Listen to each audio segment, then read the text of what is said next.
I'm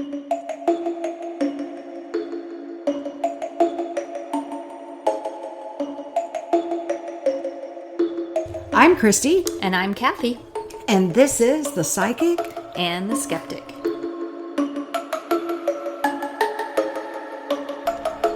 Welcome back to The Psychic and the Skeptic. We are going to start a new series, I guess you could call it, on our case files. Yay. So this is the first episode case file on, where are we going? the infamous Stone Lion Inn, one of my most favorite places ever to have ever investigated. And where is the Stone Lion Inn? It's in Guthrie, Oklahoma. And let me just say, first and foremost, the Stone Lion Inn to me is one of the most haunted places that I've ever investigated. And there's no way you would ever get me to stay there by myself alone overnight. Yes, you've said that to me a lot. Yes. Now, I have spent the night there, right? But I wasn't alone. But it's like this house takes on a different feel and personality once everything gets dark. So I am a definite believer. I'm sorry, Kathy. I love you to death. Totally fine. But no matter how skeptical that you are, and I'm a believer, I will say without a shadow of a doubt, this place is 100% haunted. Yes, and I've been there a few times, a couple of investigations. We've done public investigations there. We've done our own team repeat investigation there. Multiple times. The team has changed over the years. You went there with an older team.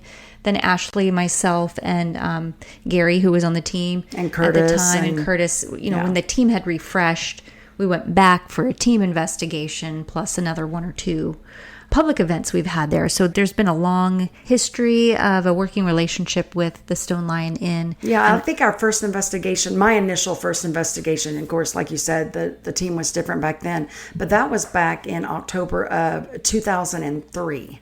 Yeah, over 20 years ago. Exactly. Yeah. So I've been there a few times myself, and I love that house. And I don't have as many personal experiences there. I have been able to debunk a few things over the years, but you walk in there and you feel the history. So whether that's something paranormal or not, you definitely feel something when you walk in there. And it could be just the darkness in some of the rooms, or just it's a very historic home built in 1907, right when Oklahoma became a state. Well, in fact, let me say, in Guthrie is very old itself. Yes. So if any of our listeners know Guthrie, you know what we're talking about. The whole town is haunted. Oh, yes. I mean, we've investigated several places within Guthrie itself. Guthrie itself can fill somebody's itinerary with all kinds of historic paranormal places to Oh, for sure. Do you know there's a part of it too, and I did this with some research just of the town, but they have a creek that's there, and I can't remember the name of the creek or the river that's there, but at one time all the houses in Guthrie were built lower than what they are now, and they had a real bad flood, and it actually flooded all of these old homes. And so people started building up on higher ground. But the foundations and parts of those old homes are still there. And we're talking late 1800s. Yes, right? yes. Land run times and even before. Right. Yeah, I think it was 1887 for Guthrie. And it was called Deer Creek. And it was only established because of the railroad. Right. Well, and that's many towns in Oklahoma during that time were built around railroad depots. Of course, it's Native American territory, or yes. Indian territory, what they called at the time. And so many of their settlements were along rivers and creeks where food sources and crops could be grown. And that's transportation too. Exactly. Mm-hmm. Exactly. So Guthrie was an ideal spot. And there happens to be an old cowboy cemetery there from the old cowboy and Indian days, and all the train robbers that were there, that are buried there, and on Boot Hill? Boot Hill, that's right. I've actually been there. Yes. We've gone to find members of the family. Dalton gang. The Dalton gang. There's a few others there too. Yes. So some other historic shows have mentioned this cemetery before and where these people are buried. It's also connected to the old territorial prison that's there. Right. A really cool cemetery to go visit. So if you're not into the paranormal and you're in Guthrie, just walk around that cemetery. We'll have to get the name of that for you too. But the cemetery's Boot Hill. Right. And then the territorial that part prison of the cemetery they call Boot Hill. You. Yes, yes. Yeah. So Guthrie's awesome. We love that city. We love this house, the Stone Line Inn. And our friend Becky, who owned the house at the time, passed recently. Yes. So we would love to dedicate this episode to her in her memory and in her honor. Absolutely. We believe her son now currently owns the property and Correct. is the caretaker for it. Becky ran it as a bed and breakfast. She bought it in 1986 or 87. Right. And she also did murder mysteries. Yep.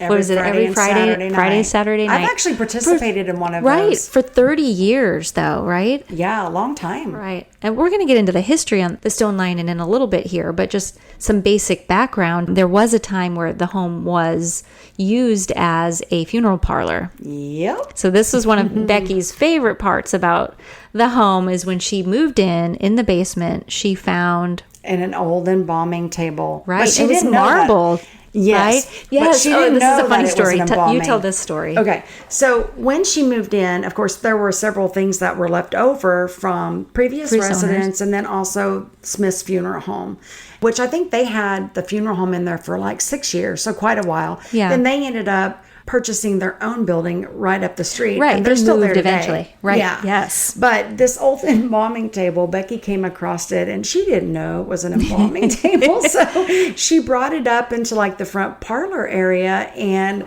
she always would laugh when she would tell this story. And she would say, yeah, you know, when I'd have my guest comes in, she's like, I'd serve refreshments and cookies. And stuff on this table. And then I found out what it was. And she's like, oh, well. Was it like a guest that came in and said, do you know what this table is? Yeah, You're serving one cookies. of the guests, yeah. I think that made it even better for the murder mysteries, too. So she really embraced it and loved that object after some time. But she decorated it. It was kind of, kind of in period style. Right, and I think she did some stuff during Halloween. And she had a really interesting, it looked like a sarcophagus of an Egyptian mummy, but I don't know what that was. It couldn't have been real, but...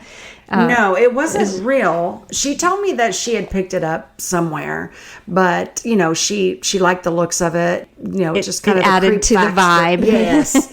And so she put it right there on that first floor, right there outside of the old dining room, which used to be the viewing room. Right. Actually, when it was a funeral home. They probably... I think they had some front rooms. There was the room in the...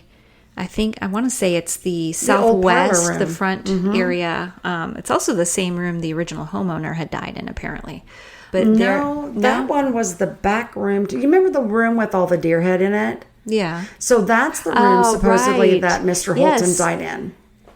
Well, he suffered a stroke. Right. And then passed away later on. I think it was I thought he was related. in one of the front rooms, but that back room had those doors for the viewing. Yes. Right. Yes. So there's pictures online, I'm sure, on our website of the Stone Line Inn. Oh, yeah. That shows some of those things. But it had an old servant staircase in the back of the house that led down to the kitchen area, really narrow staircase. So you just feel the history when you walk around. And the original stove was in there. She had that restored. In the kitchen. And the kitchen was actually very active. Right. Lots of interesting things happening all throughout the house. There was a beautiful sunroom, or there is a beautiful sunroom on the second floor off of the... Overlooks the driveway. Right. It had like a breezeway for parking. The carriage, perhaps, at the time. There's a carriage steps out front. So the house was built at the time before people had automobiles. And pretty centrally located to downtown area. So we'll get into some more of the history. But first, let's get into a little more on the legend behind the Stone Line Inn and what we knew going in investigating this location from the beginning. Or actually what we thought we knew, because there's been a lot of controversy over the legend, and it's the little girl that haunts the Stone Lion Inn. Now, she's been the big highlight of this location as far from a paranormal perspective. Absolutely. You know, I can tell you the ghosts that I think that are also there. And there is a little girl that's there, but the controversy is around really who she is. Right. Because there's just multiple accounts of who people think that this little ghost girl is.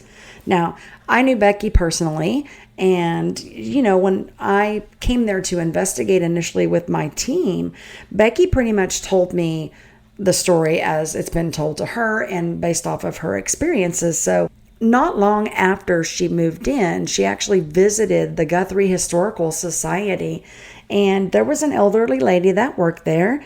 And this lady said she knew the Houghton family. Right. And said that she did remember a young Houghton girl. It was about 7 or 8 years old. And this little girl had contracted whooping cough, which those of you that don't know what that is, it's basically a really highly contagious type of respiratory infection. And when a person breathes in, it kind of makes like a whooping type sound. But it's caused by this bacteria, the Bordetella pertussis. So a little bit of history here, parahistory, right? Around the 1900s, people actually put in their cough syrup, right? And some of their medicines, but especially their cough syrup, they would put opium in that. Well, the Houghton family had a maid, and this maid went ahead and gave this little Irene girl some of this cough syrup. She accidentally over-medicated her, which pretty much shut down Irene's breathing because of the opioid in it. The breathing center in the brain. And it led to her death. Now, this is what Becky was told by this historian, right? Backing up a little bit. But then, not too long after that as well, Becky was also contacted by the Houghton family. And they wanted to kind of get together and hold like this family reunion there. Because it was their childhood home. Yeah. And so there was a lot of like family stories that were shared with Becky during this family reunion. And out of curiosity, Becky was like, hey, do you guys remember having a sibling who, died around the age of 7 or 8 of an overdose of cough syrup? And the siblings at this time, even though they were quite elderly, they said they thought that they did remember having a sister who passed away about that age because of an illness. Were these the younger children? Maybe they were too young to really know her very well? I think so, yeah, from the way Becky told me personally. Right. So they were the siblings who were still living at the time when Becky talked with them. Okay. Right. Gotcha. But they also told an interesting story about something that they used to do. And when we bring out some of the claims and tell a little more of the background history with Becky, you'll see why this is of such importance. So keep this in mind. But the Houghton children said that around 10 o'clock, it was like their parents' normal routine of going into bed. And on the 3rd floor, because this place is large. It's like 8,000 living square feet. It's got 4 different floors to it. So each of those floors are about 2,000 square feet. Well, the top floor is considered the 3rd floor. And there's closets up in there. And so the Houghton children used to keep their toys in there.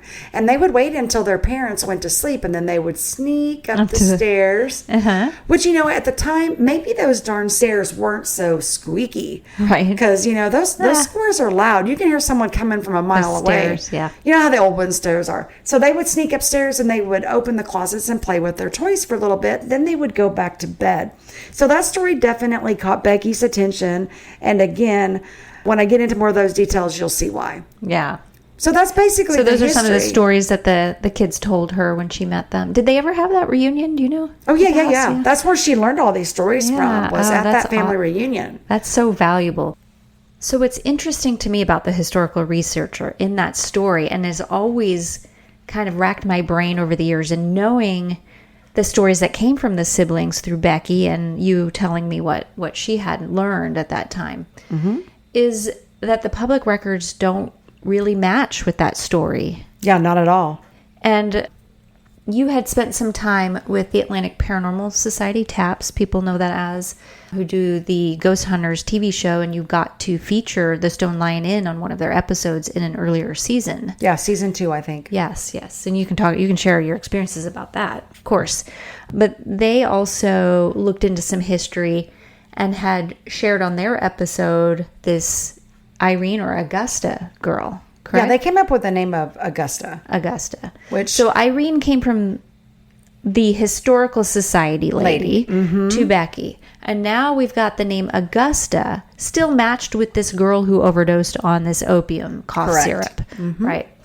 And the story says this girl was about age 7, correct? 7 to 8. Yeah. Right.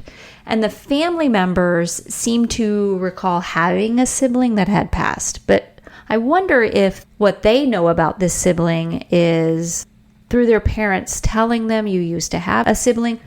I don't know if that was even something that back in the day that was shared. Most people kind of tried to sweep that kind of pain under the carpet. Yeah, that just doesn't ring right to me. Yeah. I wouldn't think a discussion like that would have been had. So how did the siblings either maybe were so young and remember having a 7-year-old? Could have. So, it's hard to say, we weren't there when that story was told to Becky. So it's really tough to kind of see how that all fits into the actual history. Yeah. Because part of my job on the investigative team is to dive deeply into historical records and try to corroborate some of these stories and these legends. And I think it's even more believable, though, too, when more people actually have the sightings of the little girl. Because people that have visited, I mean, even Becky and her sons. So I'll just give you a little bit of piece of history from Becky, that what she relayed to me was that right after they moved in, not too long afterwards, her sons actually had a closet each upstairs, and they would keep their toys and stuff in there. So her younger son, if I remember correctly, he went upstairs and he opened up his closet door, and all of a sudden there's this little girl that's sitting there on the floor of his closet playing with his toys. And so he goes downstairs and he gets his mom, and he tells his mom, there's a ghost girl in my closet. Well, Becky told me flat out, she's like, I never discussed paranormal things or ghosts and things with my kids, right? And so she was really kind of shocked whenever her son told her about this little ghost girl.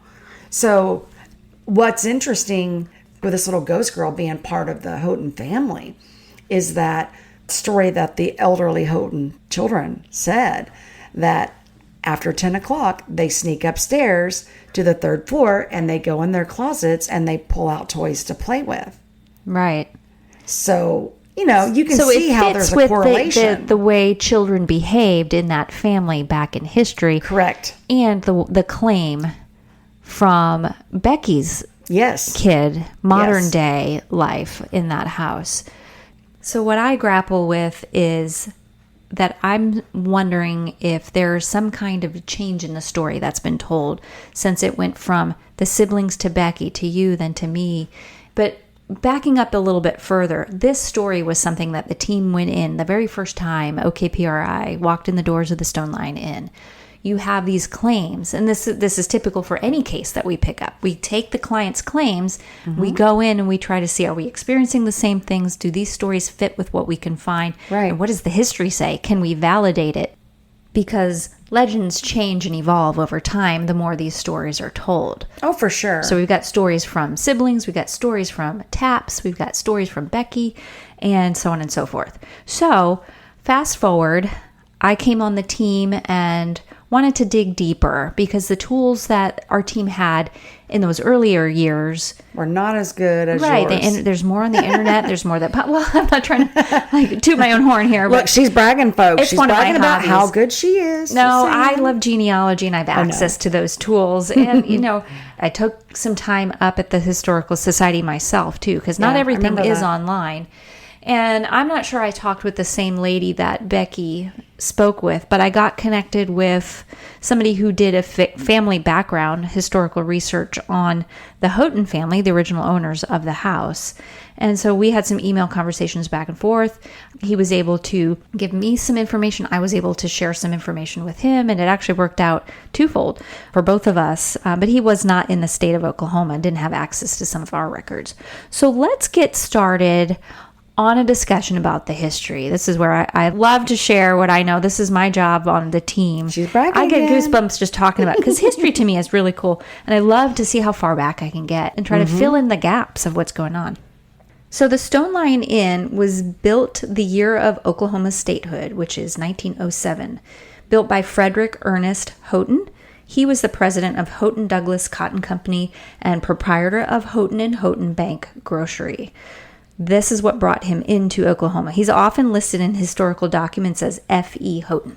I didn't know he had a grocery store. Yes. Oh, I thought it was just the cotton company. Wow, I just learned something new. No. And in fact, I have pictures that I can post on our Instagram. Really? Yes. I've never seen those before. Okay, well... Oh my gosh. Yes. Okay. So let me start from the beginning a little bit more, backing up. So that's when he built the house. But Fred Houghton was born in Pennsylvania in 1854. And his first wife, Carrie, he married her in 1874 in Illinois. So at some point in his life, he moved to Illinois. He was starting to go a little bit more west. His first wife... Spoiler alert, he's had more than one. He had 2 daughters with Carrie. The daughters' names were Maud Lee Mary, and she was born in 1877, and Grace Helena. She was born in 1885. Yes. So Carrie was about the same age as our Frederick, our patriarch here. She was born in 1859. But I found records of her, and I've seen her gravestone. She died in 1887. She was age 27. Oh, she was young. Yes, we didn't know. This was kind of a recent revelation looking back in the history, because we couldn't really find record of her after Frederick Houghton had moved to Oklahoma. Were you able to ever find out like what she died from? No, and I could probably get some more and do an update on this story, but... I would have to dig deeper into newspaper records, but I think I had done that at the time because we've had this case for years now. Oh, yeah. And this history report was written 2014 is the last I updated. Well, and for someone that young, I mean, you would think either it's childbirth that the woman dies in or it's some, related illness. Yeah, and there were lots of things. I mean, if you look at the year she was born, 1887, that's not quite the Spanish flu, but, we're getting into a lot of the pandemics that were occurring at the turn of the century. Right. So, but I'm pretty sure it wasn't childbirth because we have enough records on this family that that's not what caused her death. Yeah, it was that's likely true. some That kind would of have been illness. listed. Right. Yeah. Well, we have records of their children. And some of these records are really interesting. And I bring that up because we're talking about the ghost of a child for the Houghton family in their time in Oklahoma at the Stone Line Inn. But the history before then is important because Mr. Houghton had moved into Oklahoma during the land run in 1889. And if you're from Oklahoma, you know all about that kind of history. Boomer Sooner, baby. Yes. It's like the rivalry in OU and OSU. So, right. Yeah. Right. And that's how we actually got the nickname. Well, of course, believe it or not, is because the mascot for OU is the wagon. Schooner. People went sooner than what they should have to stake out land in the land run. They were stole cheaters. the land. But right? yes. Yes, I'm from New England, and we didn't really dig into that kind of history in school for me. So well, no, it's a lot but I learned when I moved here. 9th grade here, you actually have to take Oklahoma history, right? And you'll learn all about that. I remember as a he's kid. An 89er, as they call it. Those folks in history that came during the land run and staked their own, and they literally would put sticks in a box and claim a certain area of property to call their own. So Fred came as an 89er with his 2 daughters, Maud and Grace. So Maud would have been 12 and Grace would have been 4 at the time. Mm-hmm. So federal census records for 1890 don't exist. There was a fire in Washington, D.C. that destroyed all of those records. But we did have some territorial records because Oklahoma was an estate in 1890. So we were Indian Territory at that time. And the records there showed that they were in West Guthrie at that time. But the next federal census records are for 1900, so it skips 10 years. And because of the fire, right? Well, no, I mean, that's just the next time that they did a census was in 1900. Census. Okay, yes, right. Every the federal census records, yes, exactly. Okay. So Mr. Houghton had married a second time, and he married Bertha Beatrice Killow. What a name. I know. Well, the name's Bertha. Bertha was a common name back then, but he married her in 1890 from what we could figure out. There's some records that show different years, but she was about 20 years younger than him at that time. Yeah, so, and if you do the math, that makes her, 16? And Mr. Houghton, Well, she 36? was born, when is her... Wow, talk about, what is it they say... Robbing the cradle. Exactly. Well, in that time, you've got a businessman who's got 2 kids and he's a single parent. Yeah, so they were help. Usually when there was the loss of a wife, they needed a domestic person to take care of the children besides a nanny. And so he's looking for a young wife who's energetic and possibly thinking about having more children. Yeah, and so they married young. I bet that's what he was thinking about. Well, and it was common, yeah, exactly, for them to marry quite young back then. But they started out in a little house.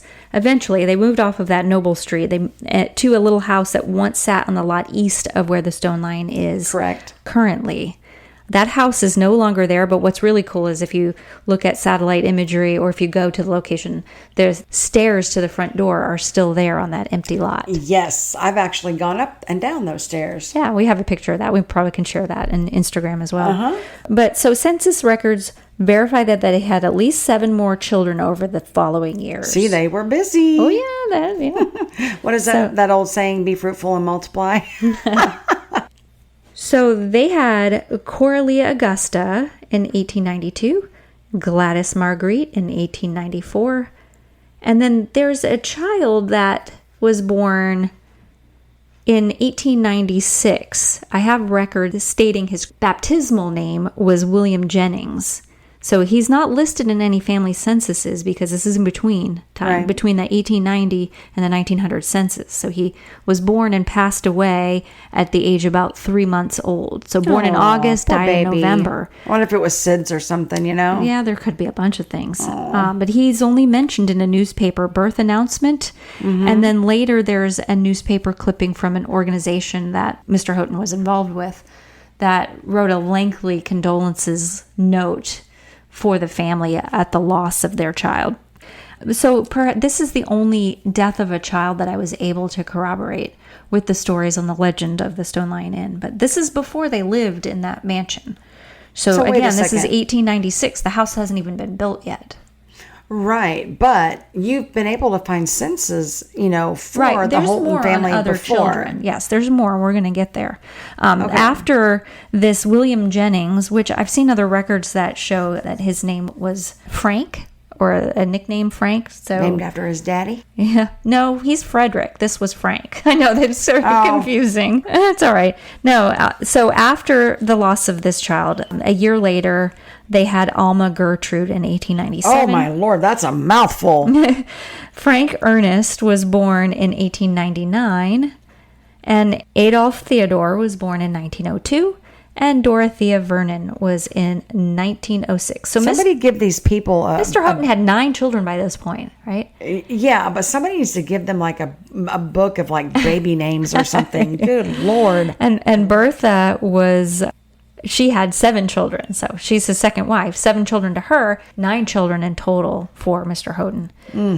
So big families were also very common back then, too. So this little house on this lot that we were talking about was a little bit too small for all of these family members. No room in the inn. So construction began on this gorgeous mansion that we're featuring in this episode in 1906 when they determined they needed more living space. Mm-hmm. So the new house was completed in 1907 at the cost then of $11,900. Don't you wish that's like what houses cost today? That would be great. Right, making this the most expensive house built in Guthrie at the time.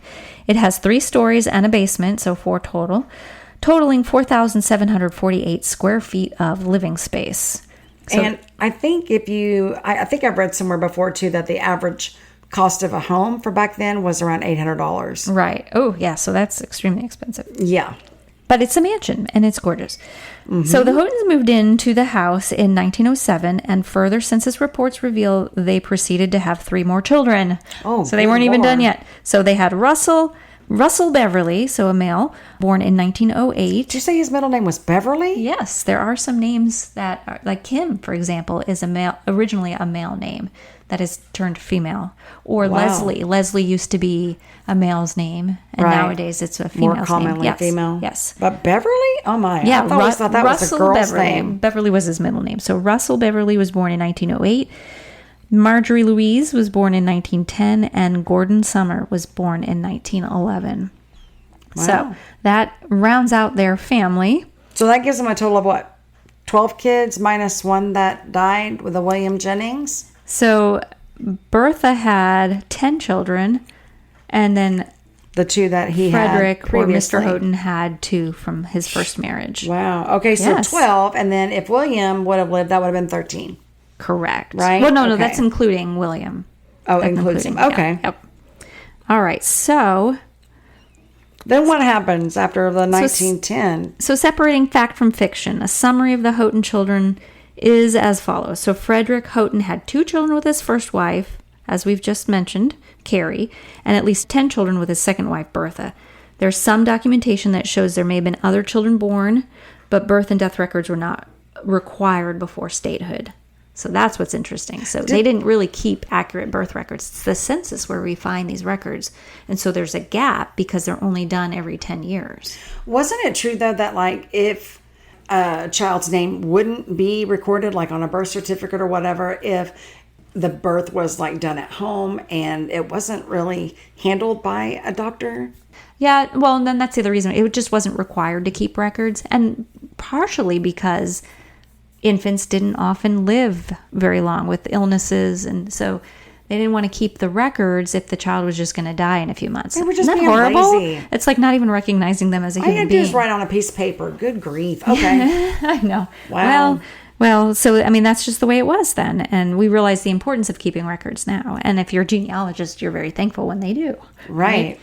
So those birth and death records were not required before statehood. So was there a 7-year-old?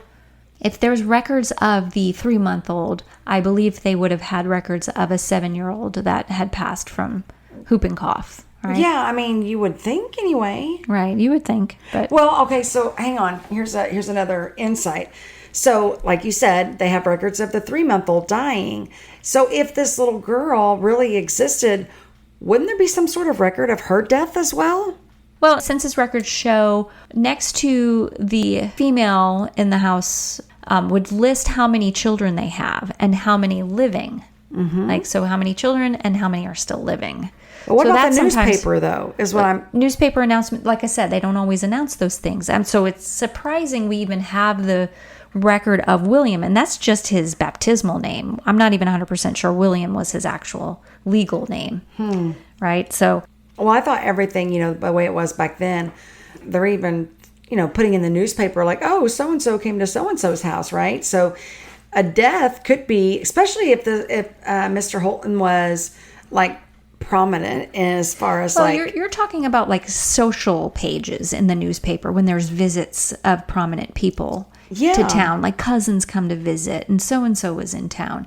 But births and deaths, again, they're popping out 10, 12 children, and some die because they got sick, and they're not really established in the society maybe they yet. just weren't considered as important or something. But we're lucky we have these records because Mr. Houghton was a very wealthy man, and people were interested in what was going on with him. Right. So written evidence of one Houghton child death is documented in the records. Mm-hmm. And through census records and doing math, I only see record of one death of a child.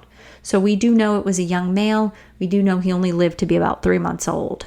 But that's the best that we have. Poor baby. Yes. Maybe it was SIDS or maybe he got sick or something. Who knows? So there's a census report that reveals Bertha Houghton did not lose any more children between 1900 and 1910 because those numbers didn't change. So the way that they do these census records, they don't always have the name as it was. I mean, this is just a person coming around, knocking on the door, and whoever answers the door is giving them the information. They write it down. They often misspell. There's often like age errors in some of the numbers. It was just a general count of who lived there for basically voter rolls and districting. So a lot of that stuff was nice records to have. It's helpful for us when we look back. But the purpose of them being there, they really weren't too diligent with some of the information, as long as it was an estimate. So some of these accounts on this 7-year-old that died from opium, this is where I think TAPS got in and made the correlation. It must have been Augusta, because Augusta is one of their children. She went by her middle name. Coralie Augusta is her full name. They must have gone back into the census records and they saw Augusta on the record in 1900 when she was about age 7, but then she's not on any other family records after that. Huh. So when I went in and looked and searched elsewhere, I found that she is listed on the 1910 census as a student at Mount Carmel Academy in Wichita. Oh, so she went off to school. Yeah, she was age just out of the home. Mm-hmm. Oh, that makes perfect sense. So I think they thought, oh, she died at age 7. Right. But there's a 10-year gap in records because the census is only done every 10 years. Right. But so somebody made the assumption that that's how she died. But I found her later at age 18 in 1910. And in fact, she lives on into adulthood. So she's on future censuses as she gets married and moves on. A copy of her marriage license revealed that she married a William Waller Hauser on Christmas Eve in 1914, and she was 22. And his father was a local cream dealer on Noble Ave in Guthrie. So the Guthrie City Directory lists her as a student at Methodist University in 1915. Wow, I could definitely see, though, how her death could be, her supposed death could be misrepresented according to the census. I think that maybe people don't really understand how the records are written, where those gaps are, and maybe assumptions are made in filling in those gaps instead of searching further. But yeah, she lived on. She was eventually widowed according to her death certificate. I even found her death certificate. Passed away from heart failure at the age of 81 years while living in Harlingen, Texas. So what direction do you think TAP should have kind of maybe looked in to help them locate more information about Augusta? Well, maybe just to know what people did in history in those times. Like sometimes children went off to school, like boarding schools, or, she was up in Wichita, I believe. So, and how did you find that? Just searching her name through records and census records. So instead of looking at the family, I dove deeper into her specifically. And what connects her to this family is the death certificate mentions who your parents are. Wow. So Augusta is not our 7-year-old who died from opium poisoning. So and I remember you mentioning that. Yes. So if we have a child spirit at the Stone Lion Inn, who is it? Yeah, who is she? Because it's obviously not Irene. It's not Augusta. So then this child perhaps isn't even related to the Holton family. Correct. So just to clarify the story of Irene and where this name came from, I have the census from 1910, referring back again, that shows there's a record of a daughter born on April 15th, 1910 by the name Marjorie Louise. We may have mentioned her a little bit earlier. It's highly likely that the Irene mentioned in the census is actually Marjorie, because the census lists an Irene and there wasn't any other record of her except for the Marjorie Louise. How do you connect Marjorie and Irene, though? Total different names. Well, just based on the year of birth. So sometimes you have your baptismal name and you have your birth name. Or sometimes you go by your middle name or a nickname. So they might have just called her Irene. So this would mean she was 11 days old when the census taker visited. So that Dr. Vela, genealogist from the Houghton Project that I got connected with, he was running the world's largest compilation of Houghton family records. And he confirmed that many children had different names or no name on census records than their actual name. So it could have been her Christian name or her baptismal name versus her legal name. So what is she listed as? Or they might have been trying out Irene and they realized, let's go back to the book of baby names and come up with something different. And Marjorie Louise. They need a book. Right. And at some point Bertha had to stop having kids because she just ran out of creative names, right? Right. But yes. So what is the supposed Irene or the other name that they want to call her? How is she listed on the other census, after this, before and after, so to speak? Irene is only mentioned that one time. She's listed on that 1910 census, and after that, it's Marjorie Louise. But like I said, the historian, she was only 11 days old at this time, so her name may have changed. She probably went by her baptismal name. Maybe Marjorie Louise is her legal name from then on. So that making the date connections and looking at all the other birth records, that's who it has to be. And this Marjorie or Irene, whatever you want to call her, she lived to be into adulthood, right? Yes. Okay. There's another child that may have gone by a different name. Newspaper records reveal the birth announcement for a boy born to Effie Houghton, who was baptized as William Jennings, and that's the one I mentioned earlier. No wonder everybody's all confused with That's this. why records, are very, very confusing. Yeah. So I bet you that's what happened, though. I bet you this mysterious child was known under 2 different names, and then stuff just got it's like the telephone game, like things just stories get mixed up and legends get created. Yeah. And, you've got evidence supposedly of paranormal activity occurring at this location. So the spooky ooky stories that are great for Halloween, this murderous or accidental death from this nanny that's taking care of a child is more exciting of a story to get passed down. Well, I wonder why they'd even think about that story of the maid, Right. The maid or / nanny even overdosing. So the lady at the Historical Society speaking to Becky had heard this from somewhere. So that's how legends are born, right? I know. Question is where? Because, if you're creating this whole story, where do you get these ideas from? Right. Wow. Well, so let's talk a little bit more about Mr. Houghton. So Helen F. Holmes describes the home and history of Fred E. Houghton in her book, Homes of Historic Guthrie, written in 1987. She writes that Houghton arrived during the land run, as we've mentioned, had significant connections with the railroads. He was supervisor of wheat seed distribution to the settlers in the fall of 1889 and set up a general merchandise store in West Guthrie shortly after his arrival. Do you know if he had his other businesses still too? Yeah, it's stated in her book that his businesses continued to expand across the years. He had department stores, cotton gins, and many small towns within Logan County. So Good Guthrie Lord, is within this Logan dude's County. Gotta be rich. Well, that's how he had rich. so much money to build this big house, right? And that's he had how 12 he can kids afford to have feed. so many kids. So Wow. the city directory in 1905 lists him as president of Houghton Douglas Cotton Company on 624 West Noble Ave, so very near that very first home that he had, or that's where he was living at the time. And he was the co-proprietor of Houghton & Houghton Bank, Grocery, and the Gray Brothers Building at 103 West Oklahoma Ave, and it is still there today. His store was located at the west end of that particular building. Wow, so he had his hand in banking as well. No wonder the Right. dude's rich. Well, Yeah, he probably had to have some good place to put all that money he was making from his other businesses. That Gray Brothers building is still there today. So if you're in the Guthrie area and you happen to drive by, there's a historical plaque that gives a little mention of the history. Yeah, I've right seen next that to building. that I building. recognize Yep. that. Yeah. And there's a postcard drawing of a cotton mill in Guthrie that's in the Historical Society records.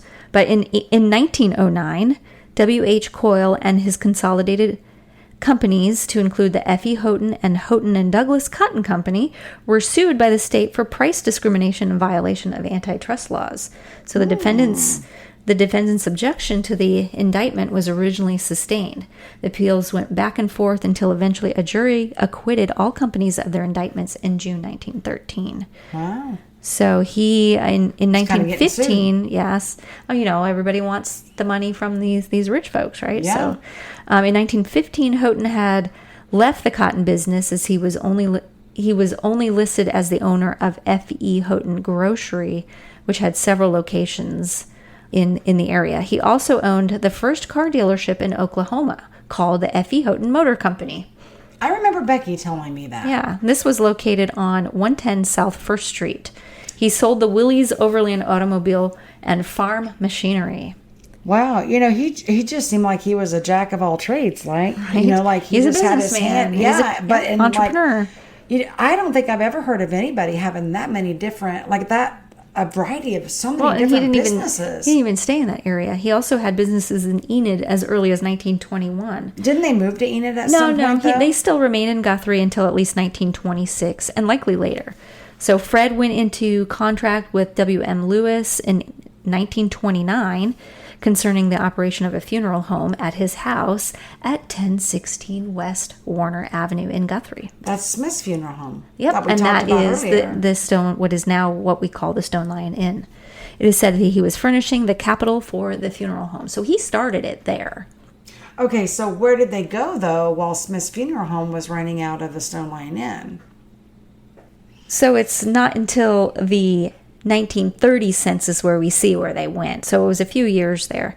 The census lists Fred, Bertha, Dorothy, Marjorie, and Gordon, which are some of the younger children, at 902 West Main Ave in Enid. So they did follow some of their businesses over that way. Okay. So Ray and Rachel Smith co-founded the Smith Gooch Funeral Home in 1929 and operated out of what is now known as the Stone Lion Inn. Gooch only stayed with the funeral home business for 4 months.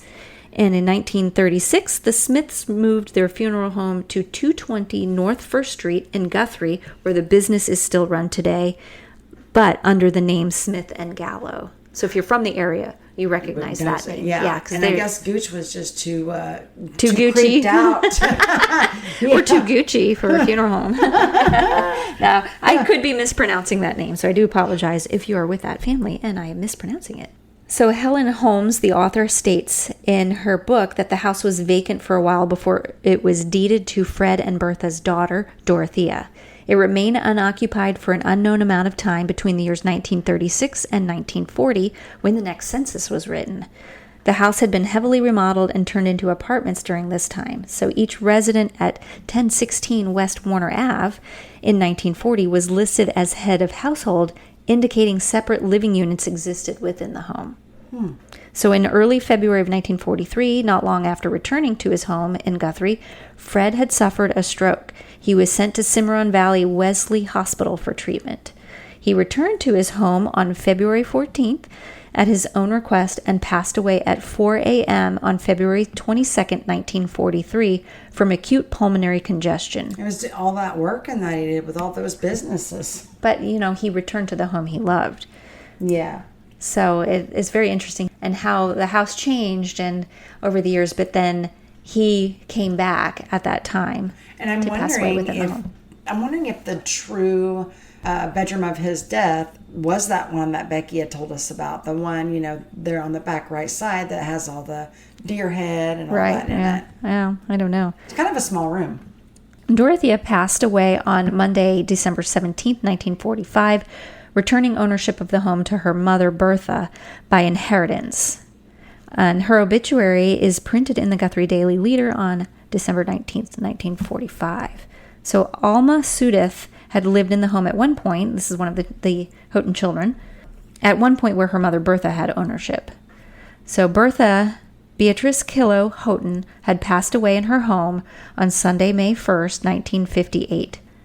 Wasn't Mr. Houghton 89 when he passed and Bertha also 89 years old when she passed? He was 88 when he passed, and she was about 85. So both lived to be in their 80s. But 80s, living to 80s back then that's a long life. Yeah, so upon her death, the home was willed to her daughter, Marjorie Bates. So Marjorie then sold the home to Mr. and Mrs. Joseph Walker in May of 1961. The Walkers had the home restored to its original condition while they operated an antique shop from the basement. So I wonder if they were having scary, spooky things going on. Yeah, who knows? Well, if they had an antique shop, who knows what came in there? So it's been a funeral home and an antique shop. So you got all kinds of potential for spiritual attachment to the location. But that's a paranormal theory. Sure. So our dear friend, Rebecca Luker, became the owner of what she called the Stone Lion Inn when she purchased the home in October of 1986. Do you want to know how it got its name? You tell us. Okay, because when Becky moved in there was actually these two stone lion statues, and the lions look like they're laying down, kind of like the, what is that? The Sphinx. Yes, in Egypt. I went brain. But anyway, she found two of those on the porch, and so she liked them. So she just left them there, and that gave her the name of the Stone Lion. So those lions weren't original to the home? Don't know. But she just named it because of the lions that were there. Yeah, it's likely they are original. Yeah, whoever with all the money that he had, and it was believed that was protective. You place those animals near the entrance of your home, and they protect your home from negative spirits. Kind of like gargoyles or something. Yes. Yeah. Just a little history. Yes. So that's how the Stone Lion Inn got its name. Yeah. And she developed it as a bed and breakfast and kept it going the entire time that she owned before her passing in 2024, last year. May you rest in peace, Becky. And that concludes part 1 of our case file episode on the Stone Lion Inn. Cliffhanger. You gotta love it. So yeah, if you want to learn more about our investigative experiences, hear some evidence, audio evidence, EVPs, yes, then stay tuned for our part 2 on our case file, the Stone Lion Inn. So you can find us wherever you enjoy your podcasts, and thank you for listening. Because the paranormal is the normal. Not yet understood.